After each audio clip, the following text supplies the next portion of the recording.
Quais serão as competências dos líderes no futuro? A construção de uma liderança autêntica passa por temas como propósito e personalidade, mas também por habilidades a serem adquiridas. É sobre isso que conversamos agora ao vivo com o doutor em psicologia clínica Ângelo Accorsi. Ele que é professor, empresário e também escritor. Bom dia, Ângelo, seja muito bem-vindo ao Jornal do Empreendedor, primeira edição. Bom dia para você. Bom dia, Bruno. Uma alegria estar aqui. Prazer te receber aqui, Ângelo. Ângelo, como preparar um líder para o futuro? Ótimo. Começamos com uma bela pergunta. Nós temos uma visão de desenvolvimento, de formação, de liderança muito orientada orientada para a técnica.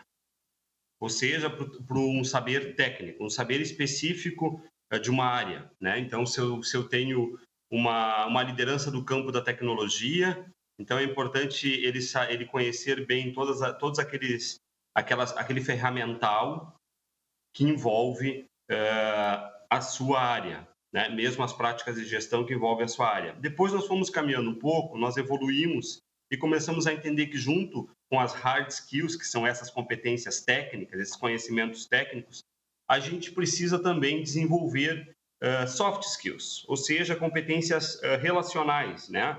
Capacidade de resolução de conflito, capacidade de comunicação, capacidade de negociação, de persuasão. São as soft skills. O que acontece? Acontece que o que nós observamos hoje, os principais pensadores observam hoje, é de que a complexidade que nós vivemos nos impele, nos convida, nos coloca em cena o problema da pessoa. E daí nasce a concepção de self skills. Ou seja, para além das competências relacionais soft, para além das competências hards, eu preciso desenvolver a mim mesmo como pessoa. E a gente chama de self skills a nossa capacidade de autogestão evolutiva de si mesmo, a capacidade de autogestão evolutiva do próprio potencial. E a jornada para fazer isso envolve vários elementos, né? Porque da mesma maneira que as soft skills, a self skill eu não vou aprender num curso, numa faculdade, não, é uma jornada. Por isso que a gente costuma dizer que self skill é lifelong learning, ou seja, é um aprendizado para toda a vida. E, Bruno, quando a gente pensa em self skills, a gente precisa trazer à tona alguns elementos, inclusive que você já nominou na tua abertura, ou seja, uma compreensão de propósito. Por quê? Porque eu costumo brincar de que nós somos seres com uma capacidade energética muito grande. Pare para pensar, desde quando nos acordamos, aquilo que nós pensamos, quantas coisas nós realizamos só a partir de um pensar, quantas ideias transformaram o mundo, ou seja, o ser humano ele é um quântico de energia, em ação, né? É até uma redundância, porque energia é sempre movimento. Porém, se esse ser humano, principalmente está numa posição de liderança, não tem claro o que ele quer da vida dele, qual é o propósito que move ele, a possibilidade de que ele entre em dispersão desse quântico de vida que ele é muito grande.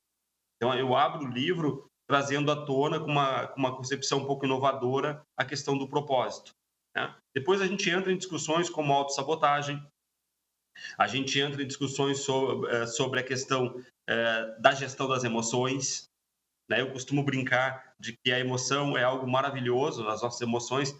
Olha só que interessante, Bruno. A palavra emoção, ela vem do latim actio me agit. A ação que me move é a ação que me agita. Então, a emoção ela é algo maravilhoso. Só que eu preciso ter a inteligência de gerenciar a minha resposta emotiva. Por que frente àquela situação, eu entrei em medo? Por que frente àquela situação ou àquela pessoa, eu fiquei com raiva? Tudo isso é self-skills, é você começar a entender como que tu varia o outro e como que o outro varia você. E não ser um inconsciente, né? Principalmente se eu estou numa posição de liderança. É verdade, Ângelo. Ângelo, só para a gente encerrar aqui nosso bate-papo, quais são as competências e as qualidades do líder do futuro? como, na verdade, um bom líder impacta na gestão, né, no ambiente de negócios. A gente costuma dizer de que a empresa, ela é a cara do dono. O empreendimento, ele é a expressão de quem conduz esse empreendimento. Então, a saúde, a harmonia, a maturidade do líder se manifesta no seu negócio. Um negócio imaturo, um negócio com muitas oscilações, retrata um líder imaturo e um líder com muitas oscilações na sua personalidade, no seu modo de ser. Então, no livro, a gente elenca algumas competências que são fundamentais, né? Por exemplo, a compreensão, a capacidade de compreender os próprios gatilhos de autossabotagem, compreender o que é autossabotagem e quais são os gatilhos que operam em mim, né? A minha sensibilidade, a minha intuição é fundamental, né? O cultivo de um estilo de vida, saudável, né? A gestão das minhas relações, a gestão das minhas emoções, são algumas das competências que a gente nomina e coloca como desafio para o desenvolvimento desse líder do futuro. Feito, Ângelo Lacoste, todas essas competências, então, estão presentes nesse livro publicado por você e outros autores, né? Ângelo, quero agradecer aqui a sua participação com a gente, ao vivo, no Jornal do Empreendedor, primeira edição, e até a próxima oportunidade. Muito obrigado, Bruno. Até logo.